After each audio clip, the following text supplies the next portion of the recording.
अस्सलाम वालेकुम वरहमतुल्लाहि वबरकातुहू। दोस्तों, मैं हूं एहसानुल्लाह लाशारी। आप देख रहे हैं फाल्कन गवादर यूट्यूब चैनल। आज मेरी वीडियो बहुत अहम है, आपने आखिर तक देखनी है, कोई भी पॉइंट आपने नहीं छोड़ना। आप चाहे गवादर में प्रॉपर्टी का काम करते हैं, किसी और जगह पे प्रॉपर्टी का काम करते हैं, इन्वेस्टर हैं, इन्वेस्टमेंट करना चाहते हैं, मुस्तकबिल में आपका इन्वेस्टमेंट का इरादा है, तो इंशाअल्लाह ताला ये वीडियो आपको बहुत ज़्यादा फ़ायदा देगी। प्रॉपर्टी के हवाले से हम डिटेल में डिस्कशन करेंगे कि कौन से सेक्टर में इन्वेस्टमेंट करनी चाहिए, कौन सा सेक्टर फ़ायदेमंद है, कौन से में क्या क्या खसूसियात होती हैं। तो हम इंशाल्लाह डिटेल में डिस्कशन करेंगे और कोशिश करूंगा जितना छोटी से छोटी वीडियो बना सकूं, कम्पैक्ट करने की पूरी कोशिश करूंगा। मेरे चैनल को सब्सक्राइब नहीं फरमाया तो सब्सक्राइब फरमा लें, बेल आइकन को लाजिम प्रेस फरमा लें। और ये चैनल आपका अपना है, आप फ़ौरन सब्सक्राइब फरमाएं ताकि आने वाले वक्त में गवादर के हवाले से जो भी मैं वीडियोस बनाऊं वो आसानी से आप तक पहुंचती रहें। प्रॉपर्टी में जो बेसिक चीज़ें देखी जाती हैं वो मैं आपको अर्ज़ करता हूं, जो बेसिक सवाल होते हैं। प्रॉपर्टी हमें कौन सी बाई करनी चाहिए, कहाँ बाई करनी चाहिए, किस कैटेगरी की बाई करनी चाहिए, कितनी प्राइस में बाई करनी चाहिए, इन्वेस्टमेंट कितनी करनी चाहिए और कितने अरसे के लिए करनी चाहिए, शॉर्ट टर्म हो, मीडियम टर्म हो या लॉन्ग टर्म हो। तो उस हवाले से कुछ चीज़ें जो है ना वो मैं आपको अर्ज़ कर देता हूँ। फैसला आपने खुद करना है कि आप कौन सी प्रॉपर्टी को चूज़ करना चाहेंगे, कौन सी कैटेगरी को चूज़ करना चाहेंगे। तो मैं इंशाअल्लाह ताला एक कंपैरिजन आपको पेश कर देता हूँ। बेसिक जो प्रॉपर्टी की हम अब अगर डेफिनेशन करें या हम उसको थोड़ा सा देखें तो उसमें दो तरह की प्रॉपर्टीज़ हमारे सामने आती हैं। एक प्लॉट्स होते हैं और एक ओपन लैंड होती है। अच्छा, मैं आपको प्लॉट्स और जो ओपन लैंड है उनके इंग्रेडिएंट्स आपको अर्ज़ कर दूंगा, उनके जो खसूसियात हैं आपको अर्ज़ कर दूंगा। आगे फैसला आपने खुद करना है, मैं आप पे छोड़ता हूँ। आप आगे कौन सा डिसीजन लेते हैं, आपको कौन सी चीज़ अच्छी लगती है। सबसे पहले मैं बात करता हूँ प्लॉट्स की। तो प्लॉट में हम गवादर को देख लें, कराची को देख लें, इस्लामाबाद को, लाहौर को या पेशावर, कोयटा, किसी भी शहर को देख लें, पूरी दुनिया में किसी भी जगह को देख लें, तो प्लॉट एक ही किस्म के होते हैं। उनके इंग्रेडिएंट्स मैं आपको अर्ज़ कर देता हूँ। प्लॉट्स में सबसे बड़ी जो सहूलत होती है वो ये है कि प्लॉट आपके फ़ौरन सेल हो जाते हैं, क्योंकि छोटा एक यूनिट होता है, वो उसके लिए ख़रीदार आपको आसानी से मिल सकता है, चाहे भी किसी भी शहर में आप उसको सेल करना चाहें। एक तो उसका बुनियादी इंग्रेडिएंट ये है कि छोटा यूनिट है और वो जल्दी सेल हो जाता है। और जो सोसाइटी है जिसमें आपका प्लॉट है, तो उस सोसाइटी में जाकर आप ट्रांसफ़र करा लेते हैं। वो क्योंकि एक स्पेसिफिक सोसाइटी होती है, इतना ज़्यादा रश नहीं होता।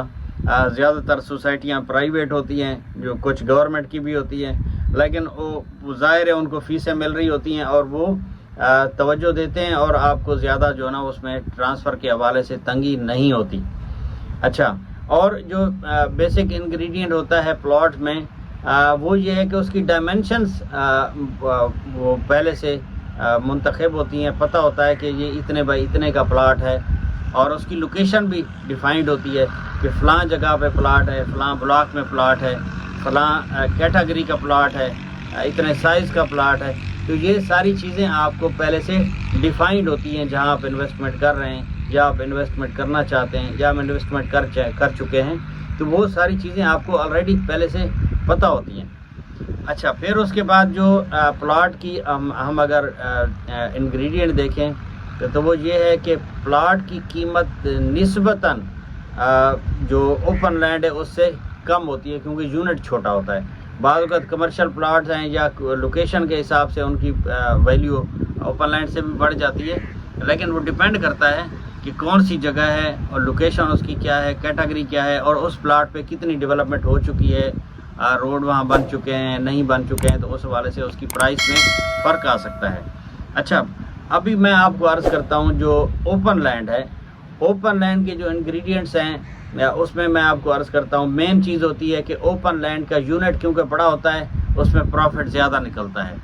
और उसमें ये होता है कि क्योंकि आपके पास फॉर एग्जांपल एकड़ का प्लाट है, उसमें 8 कनाल हैं, तो या गवादर के हवाले से हम देखें तो उसमें 4 रोड्स हैं, तो उसको आप چھوٹے چھوٹے پلاٹ میں کٹنگ کر سکتے ہیں. اور آپ اگر فار ایگزامپل 200 گز کا پلاٹ ہے, 1000 گز کا, 500 گز کا پلاٹ ہے, سوسائٹی آپ کو الاؤڈ نہیں کرتی اس کو آپ بائیفرکیٹ کر لیں, اس کو کٹنگ کر لیں. لیکن جو اوپن لینڈ ہے اس میں آپ چھوٹے چھوٹے پلاٹ کٹنگ کر سکتے ہیں. فار ایگزامپل آپ کا 1 ایکڑ ہے اور روڈ کے قریب موجود ہے, تو آپ اس کو کنال کے 8 پلاٹ بنا سکتے ہیں. لیکن اگر کوئی پلاٹ, میں آپ کو جس طرح وہ عرض کیا ہے کہ اگر کسی بھی سوسائٹی میں ہے, کسی بھی لوکیشن پہ ہے, تو اس کو آپ دوبارہ کٹنگ نہیں کر سکتے, اس کو چھوٹے چھوٹے پیسز نہیں بنا سکتے. اگر آپ بنائیں گے اپنے طور پر, فار ایگزامپل 1000 گز کا پلاٹ ہے اور وہ 4 بندوں نے مل کے لیا ہے, 250 گز ان کو آ رہے ہیں, 250 گز وہ کنسٹرکشن تو کر سکتے ہیں, ایک ہی کنسٹرکشن کے اندر آپ بلاکس بھی بنا سکتے ہیں. لیکن جب ٹرانسفر ہوگا تو وہ سارے بندے موجود ہوں گے تب ٹرانسفر ہوگا, ورنہ وہ ٹرانسفر نہیں ہو سکتا. یعنی وہ بلاک جو ہے نا, وہ آپ جڑا رہنا ضروری ہے, اس کو آپ چھوٹے چھوٹے ٹکڑے نہیں کر سکتے. جبکہ لینڈ میں آپ کر سکتے ہیں. لینڈ کی سب سے بڑی خصوصیت یہ ہے کیونکہ وہ بڑا یونٹ ہے اور اس میں ریٹ بڑھنے کے زیادہ چانس ہوتے ہیں. عام طور پر اوپن لینڈ ایسی جگہ ہوتی ہے جہاں ابھی ڈیولپمنٹ نہیں ہوئی, آپ چیز خرید لیتے ہیں, پھر وہاں ڈیولپمنٹ ہوتی ہے تو اس کے ریٹ بہت اوپر چلے جاتے ہیں, اس میں نفع کا امکان زیادہ ہوتا ہے. اور گوادر کے حوالے سے اسپیسیفک اگر میں آپ کو عرض کروں تو گوادر میں اوپن لینڈ ابھی بہت زیادہ سیف ہو گئی ہے, کیونکہ کوآرڈینیٹ لگتے ہیں, آپ کی زمین ڈیفائنڈ ہو جاتی ہے, آپ کو رجسٹری میں بھی وہ کوآرڈینیٹس مل جاتے ہیں. اس لیے گوادر میں جو لینڈ ہے وہ بہت زیادہ سیف ہے. یہ جو بیسک انگریڈینٹس ہیں وہ میں نے آپ کو عرض کر دیے ہیں, کیونکہ ویڈیو کو میں زیادہ لمبا نہیں کر سکتا, نہ لوگوں کے پاس اتنا ٹائم ہوتا ہے. تو آپ نے فیصلہ خود کرنا ہے آپ کے لیے کون سی انویسٹمنٹ بہتر ہے, آپ کو کون سی انویسٹمنٹ سوٹ کرتی ہے. اور ان سارے انگریڈینٹس کو دیکھ کر آپ یہ فیصلہ کر سکتے ہیں کہ مجھے شارٹ ٹرم انویسٹمنٹ کہاں کرنی ہے, لانگ ٹرم انویسٹمنٹ کہاں کرنی ہے, میڈیم ٹرم کہاں کرنی ہے. تو امید ہے میں آپ کو سمجھا پایا ہوں گا. ملتے ہیں اگلی ویڈیو میں. اللہ حافظ.